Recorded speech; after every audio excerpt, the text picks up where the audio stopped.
हर जानिब तबाही और बर्बादी के मनाजर, इमारतें खंडरात में तब्दील।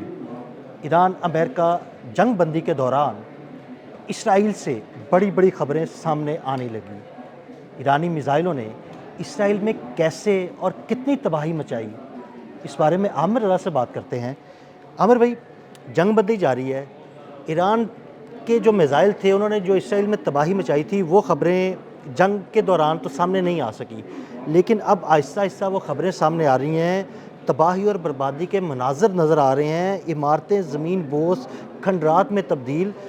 क्या सूरत हाल है वहाँ पे? देखिए, पहली बात तो यह है कि इसराइल का जो मेन उसकी आप समझे कि उसकी आमदन है वो कंपनीज़ हैं जो कि यहूदियों के ज़ेर असर काम करती हैं।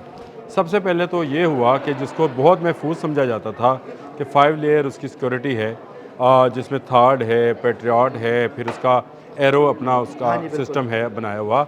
ये तमाम वो सिस्टम्स हैं जिनमें से कोई मिसाइल निकल कर नहीं जाएगा। जो आपने कहा तबाही, मैं आपको एक मज़े की दिलचस्प चीज़ बताने लगा हूँ। ईरान ने तबाही कम की है, हिजबुल्लाह ने ज़्यादा की। अच्छा, इनके 2 शुमाली शहर जो हैं हिजबुल्लाह ने मिलिया मेट कर दिए हैं। वो समझिए उसके कि वो अब एक खंडरात नुमा, जिस तरह आप समझे कि वो मंजोदारों के दौर में उसको दाखिल कर दिया है। उनके वो तो मेयर भी सूरत रोते रहे। ये वो शहर थे जिनके मुतल्लिक इनका ख्याल था कि शायद इसी से वो लेबनान की तरफ जो है जाएंगे, लेकिन इसके नॉर्थ में इन 2 शहरों को तबाह किया गया। फिर इसके बाद हिजबुल्लाह यहाँ रुकी नहीं, हिजबुल्लाह हैफा तक गई। यानी उसके मार्ग जो उसके मिसाइल्स थे या उसके रॉकेट्स थे वो हैफा तक गए और वहाँ पर जाकर उन्होंने तबाही फेरी। इसके बाद वो तेल अवीव की तरफ भी वो गए और आपको मैंने एक वीडियो भेजी थी, अगर आपको याद है कि एक कम्युनिकेशन सेंटर उड़ाया था उन्होंने, बिल्कुल ऐसे ही। और जिसमें लड़की की चीखें भी थी। वो हमने को पता नहीं वीडियो नहीं लगाई होगी, मुझे नहीं अंदाजा नहीं था। अच्छा, स्टिल निकाल के रखी। अब मैं आपको बताता हूँ वहाँ पे अब तबाही की दास्तानें सामने आना शुरू हुई हैं। देखें, मैं इस पूरी जंग में 40 रोज़ा जंग में एक बात कहता रहा हूँ तवातर के साथ कि इजराइली मीडिया के ऊपर जो है बहुत कंट्रोल किया हुआ है। वहाँ वीडियोस नहीं बनाने दी जा रही, वहाँ पर जो इंटरनेट है वो सिर्फ चंद मखसूस जगहों पर अवेलेबल है, और वो भी उन्हीं सिक्योरिटी कैमरे थे उनको भी बंद कर दिया उनको भी गया बंद था कर दिया ताकि गया वहाँ था। से भी वीडियोस लीक ना हो अब ये जो बंकर्स में रहे हैं उस बंकर्स की क्या सूरत हाल थी। इनको रातों को चूहे काटते रहे हैं, ये भूखे रहे हैं, इन तक खाना नहीं पहुंचता रहा है। ये ऐसी दास्तानें हैं जो कि आपको आहिस्ता आहिस्ता मिलना शुरू होंगी। यानी इनके साथ वहाँ पे क्या सलूक किया गया, यहूदियों के साथ क्या सलूक है, मैं ये बताना चाह रहा हूँ। वहाँ से कंपनीज भागकर यूरोप की तरफ वापस जा रही हैं। ये वो सूरत हाल है जिसमें बेंजामिन नेतन्याहू की सियासत डूब रही है। अब आ जाए उनकी बिल्डिंग्स का, वो जो आपने मुझे तस्वीरें भेजी बड़ी ज़बरदस्त, वो ज़बरदस्त सिर्फ इसलिए कह रहा हूँ, तबाही किसी की, मैं किसी के हक़ में नहीं हूँ, लेकिन इस तबाही का ज़िम्मेदार ख़ुद इजराइल है। इस तबाही का ज़िम्मेदार ख़ुद बेंजामिन नेतन्याहू है। मैं इन तमाम यहूदियों से कहता हूँ, तमाम सहूनियों से कहता हूँ कि आप बाहर निकलें।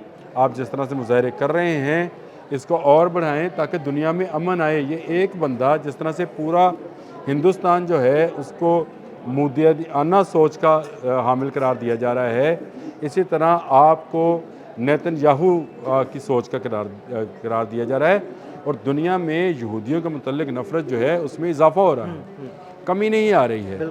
अब इस मैं यही कहूँगा कि इस शख्स ने कल गज़ा पर दोबारा हमला किया, लेकिन अपनी सूरत हाल ये है कि वहाँ पर इस वक्त भी 23,500 प्रॉपर्टीज़ तबाह हो चुकी हैं और उनके क्लेम दाखिल किए गए। छोटा सा मुल्क है ना, छोटा सा मुल्क है, और वहाँ पर 23,500 23,500 मैं वो बता देता हूँ, मैं उसका ब्रेकअप भी बता देता हूँ। इनमें 9,000 तो 1,000 तो तकरीबन वो बिल्डिंग्स हैं जो कि रिहायशी अपार्टमेंट्स हैं जिनमें मल्टी स्टोरीज बिल्डिंग बनती है। उसके अलावा मुख्तलिफ दफातर हैं, गाड़ियाँ हैं, जहाज़ हैं, ये तमाम प्रॉपर्टीज़ में ही आती हैं जिनके क्लेम जो हैं दाखिल किए जा रहे हैं। फिर कंपनीज़ के ऑफिसेज़ हैं, उनके क्लेम दाखिल, वहाँ पे इंश्योरेंस देने वाले जो हैं वो भी भाग रहे हैं। इंश्योरेंस कंपनियां भाग रही हैं वहाँ से कि भाई कहाँ से पैसे दें। इंश्योरेंस कंपनियां जो हैं वो भी इस वक्त वहाँ से फ़रार होने के चक्कर में हैं, क्योंकि इतना पैसा उनको देना पड़ेगा। जितनी यहूदी कंपनीज हो जाएंगी इंश्योरेंस कंपनियाँ।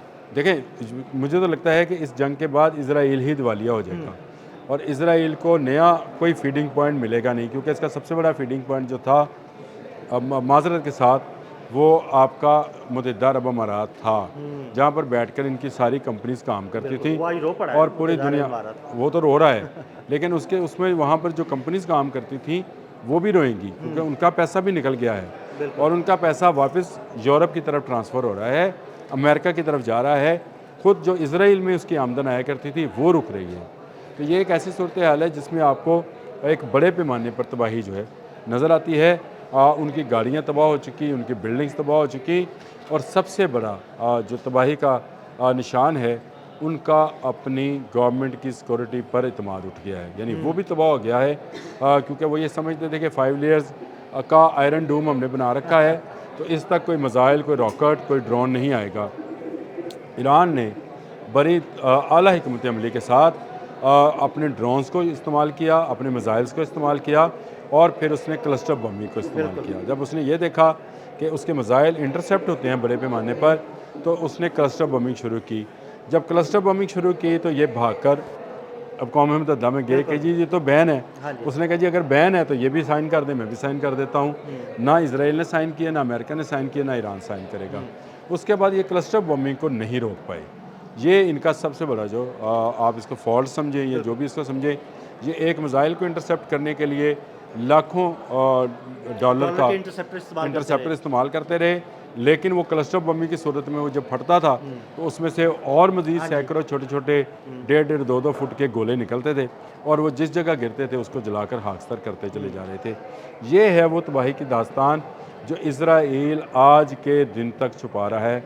आपने वो खैर मुझे वो चीज़ें पता नहीं कहाँ से ढूंढ कर भेज दी जिनमें ये सारी चीज़ें शामिल थी। आमिर भाई, अभी कुछ इलाकों की तफसीलात सामने आई हैं, अभी मजीद इलाकों की तफसीलात देखें, आई हैं सामने? ये है दूर दराज इलाकों में।